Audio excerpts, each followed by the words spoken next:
नमस्कार मेरे प्यारे बच्चों, मेरे YouTube चैनल सबल एजुकेशन में आपका बहुत बहुत स्वागत है। क्लास 12th हिस्ट्री की रिवीजन में आज हम भक्ति और सूफी परंपरा इस पाठ पर आधारित MCQs की रिवीजन करने जा रहे हैं।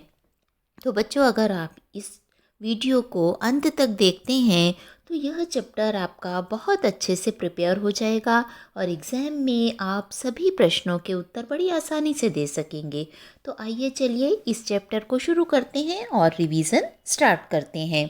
पहला प्रश्न है, मणिक चक्कार के अनुयायी थे और तमिल में भक्ति गान की रचना करते थे। तो जो मणिचकार थे वो शिव के अनुयायी थे और तमिल में भक्ति गान की रचना करते थे। आगे है, भगवान जगन्नाथ की मूर्ति डैश से स्थानीय जनजाति के विशेषज्ञों द्वारा गढ़ी जाती थी।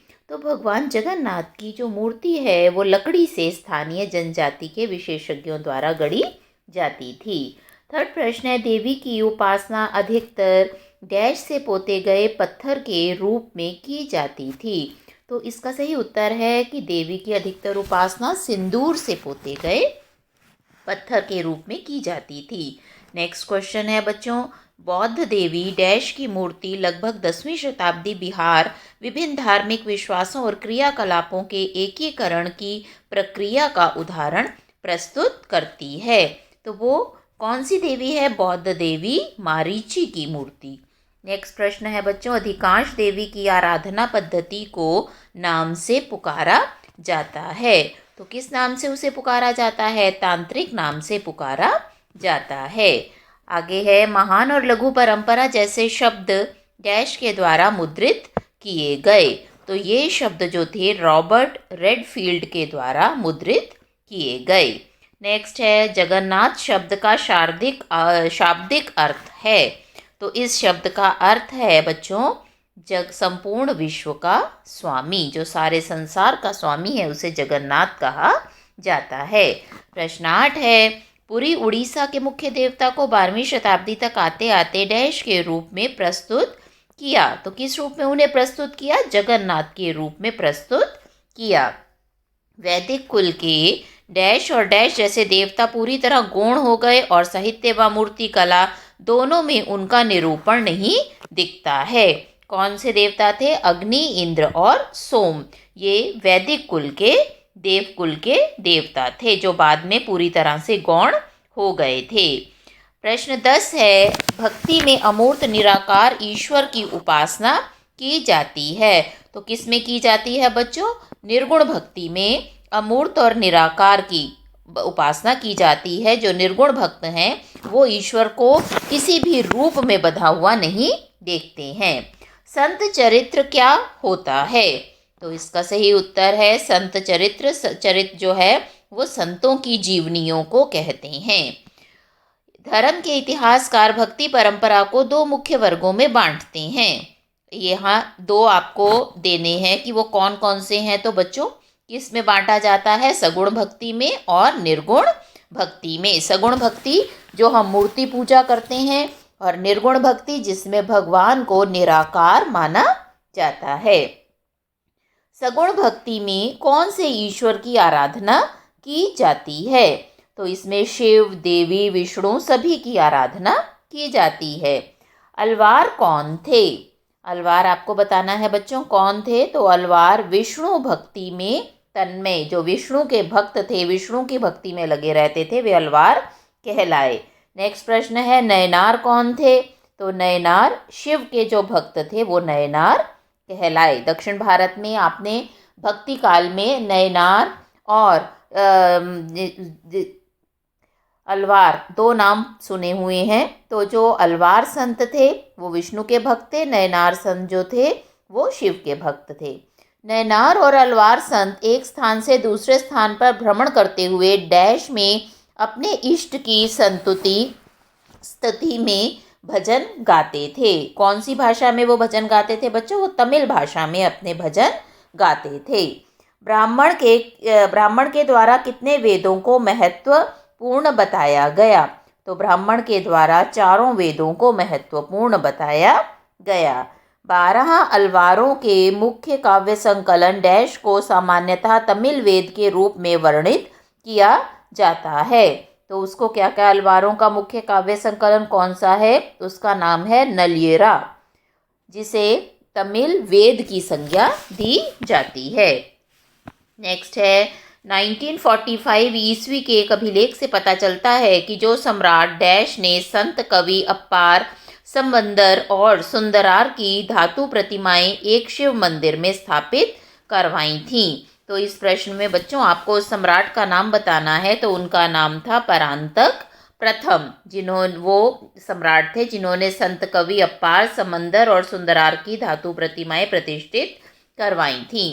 प्रश्न 20 है 711 ईस्वी में किस एक अरब सेनापति ने सिंध को विजित कर लिया और उसे खलीफा के क्षेत्र में शामिल किया था? आपको नाम उनका बताना है। तो उनका नाम था मोहम्मद बिन कासिम।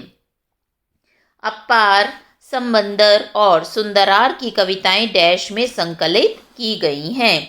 तो उनकी कविताएं तवरम नामक ग्रंथ में संकलित की गई हैं। उसका पूरा नाम है तवरम दिव्य प्रबंधम। आगे नीचे दिए गए प्रश्नों में 2 वक्तव्य दिए गए हैं, एक कथन और दूसरा कारण। उक्त वक्तव्यों के आधार पर बताइए कि कौन सा सही है और कौन सा गलत है। तो पहला कथन क्या है? तमिल भक्ति रचनाओं की एक मुख्य विषय वस्तु बौद्ध और जैन धर्म के प्रति उनका विरोध है। कारण, परस्पर विरोधी धार्मिक समुदायों में राजकीय अनुदान को लेकर प्रतिस्पर्धा थी। तो यहाँ कथन और कारण सही भी हैं और जो कारण है वो कथन की सही व्याख्या भी कर रहा है।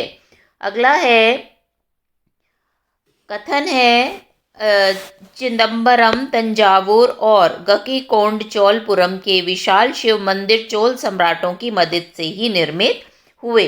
कारण, चोल सम्राटों ने देवी समर्थन पाने का दावा किया और अपनी सत्ता के प्रदर्शन के लिए सुंदर मंदिरों का निर्माण करवाया।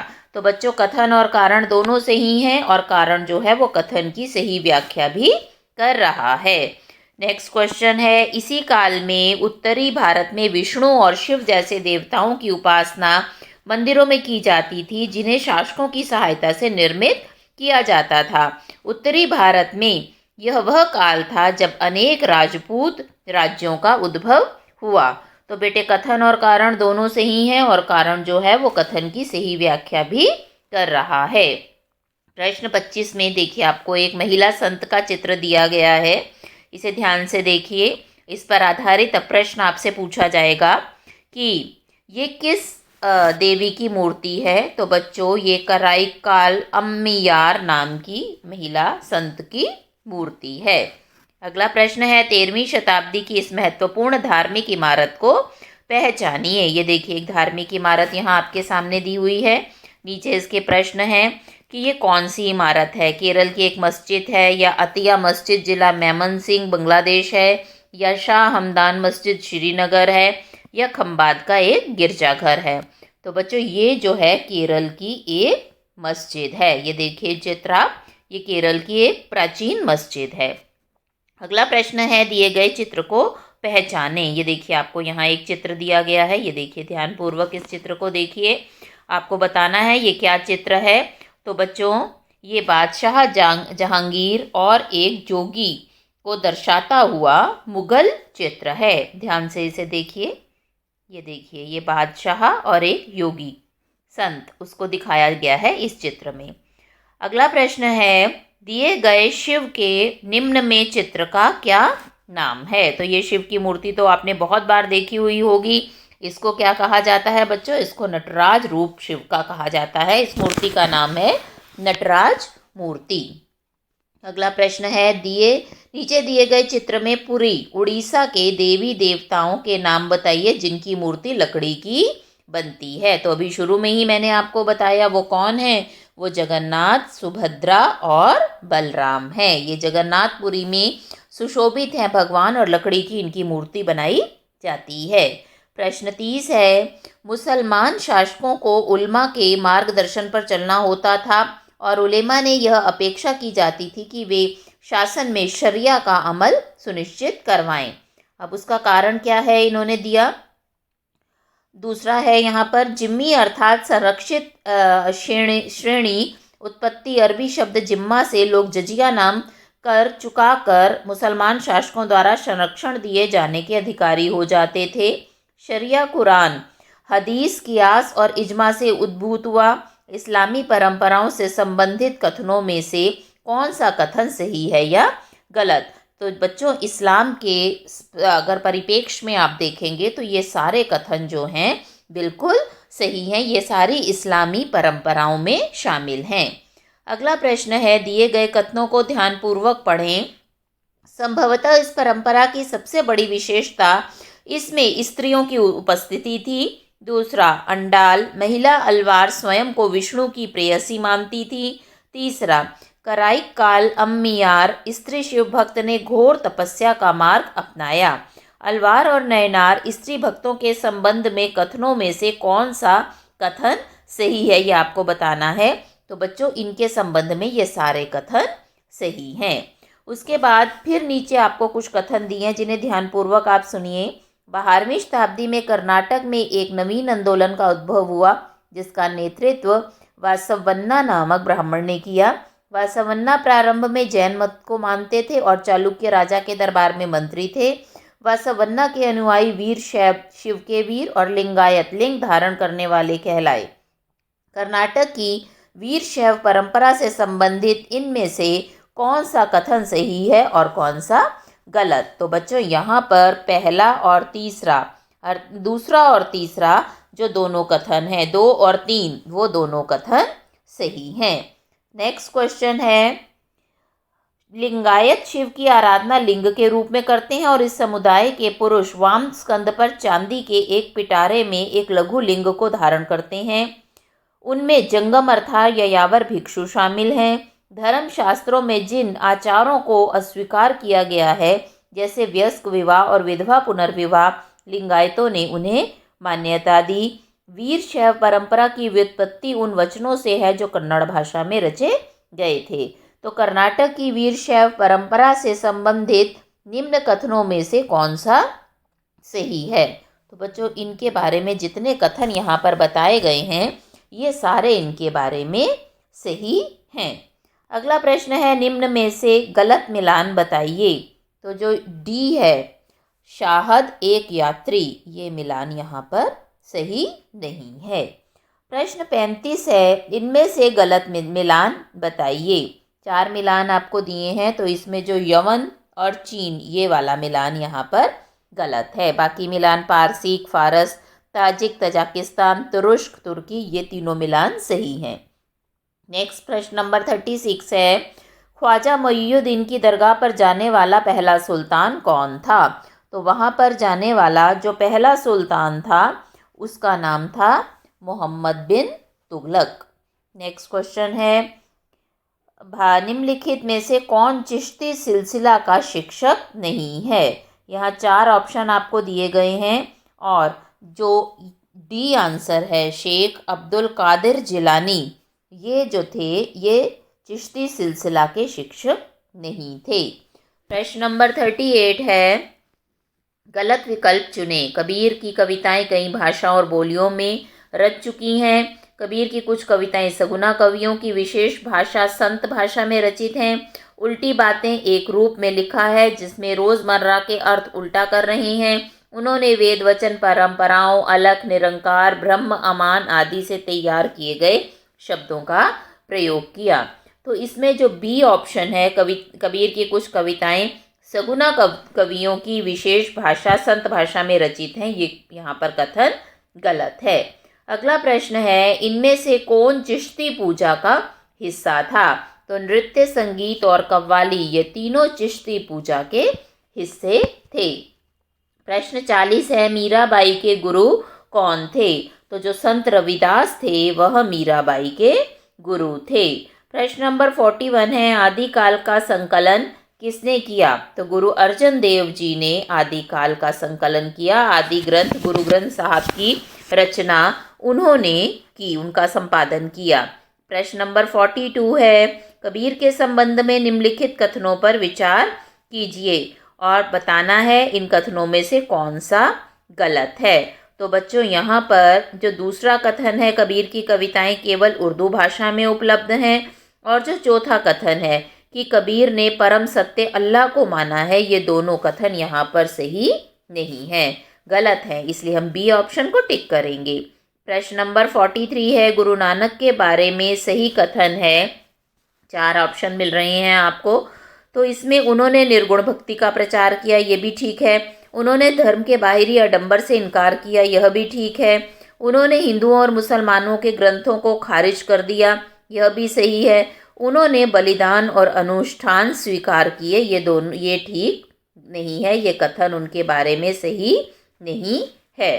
तो 3 कथन सही हैं, ए, बी और सी, इसलिए हम ए ऑप्शन को यहाँ पर टिक करेंगे। नेक्स्ट क्वेश्चन नंबर 44 है, जो सूफीवाद के बारे में बेजोड़ है। तो दरगाह, मकबरा, जियारत, तीर्थ यात्रा, मुरीद, शिष्य, बरकत, चमत्कार, ये यहाँ पर बेजोड़ है, ये जोड़ा सही नहीं है।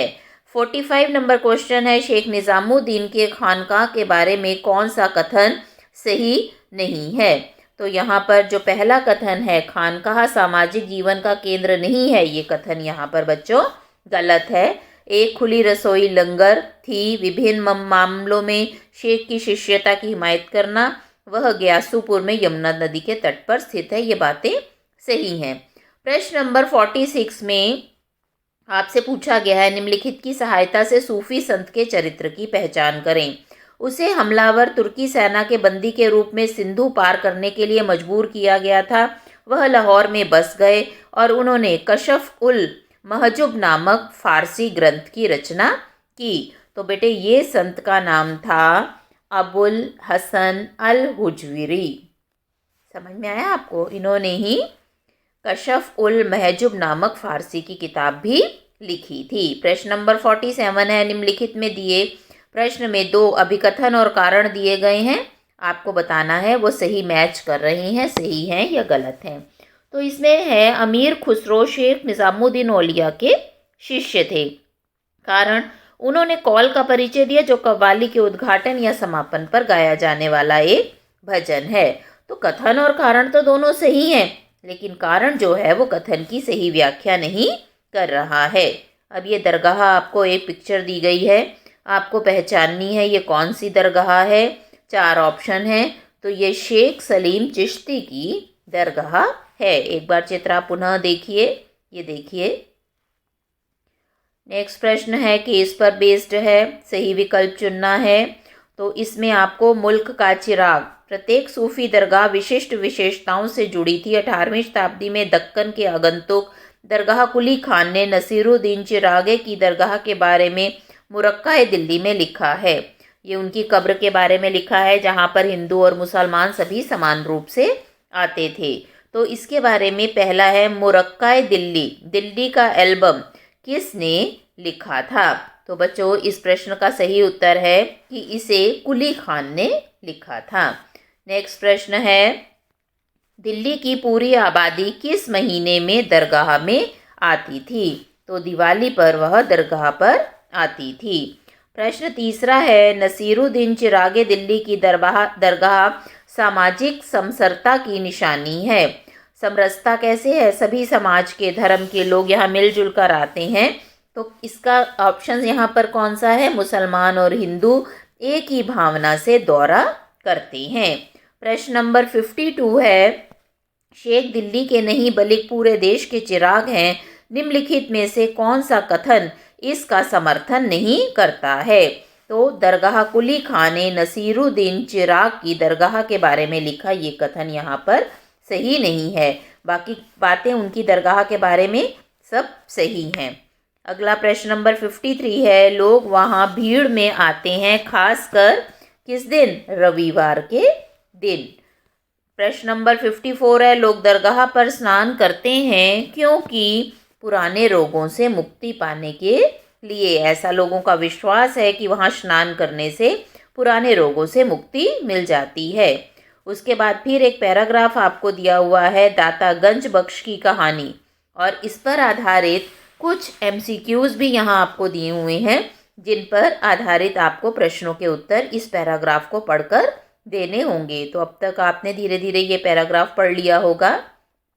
देखिए, तो दाता का दरबार इसमें बताया गया है। तो हमलावर तुर्की सेना के बंदी के रूप में सिंधु को पार करने के लिए मजबूर करने वाला अबुल हसन अल हुजवरी को कहाँ बसाया गया? तो उन्हें लाहौर में बसाया गया। नेक्स्ट प्रश्न है, कशफ उल महजूब अबुल हसन अल हुजवरी द्वारा किस भाषा में पुस्तक लिखी गई? तो उनके द्वारा फारसी भाषा में पुस्तक लिखी गई। नेक्स्ट है, अबुल हसन अल हुजवरी की कब्र पर मकबरा किसने बनवाया था? तो किसने बनवाया था बच्चों वहाँ पर मकबरा? सुल्तान महमूद के पोते ने वहाँ पर मकबरा बनवाया था। नेक्स्ट है, हुजविरी आज भी इस नाम से पूजनीय है। किस नाम से पूजनीय है? दाता गंज बख्श के नाम से आज भी उनकी पूजा की जाती है। अगला प्रश्न है, कशफ उल महजूब पर्दे का अनावरण में किसके अर्थ को समझाया गया है? तो उसमें तवफ़ुफ़ के अर्थ को, तसव्वुफ़ के अर्थ को समझाया गया है। इस वीडियो में मैंने आपके भक्ति और सूफ़ी परंपराओं पर आधारित जितने MCQ इम्पॉर्टेंट थे वो सभी समझाए हैं। आशा है लेसन आपको समझ में आ गया होगा और आपकी रिवीजन भी अच्छे से हो गई होगी। प्लीज़ मेरे चैनल को सब्सक्राइब कीजिए।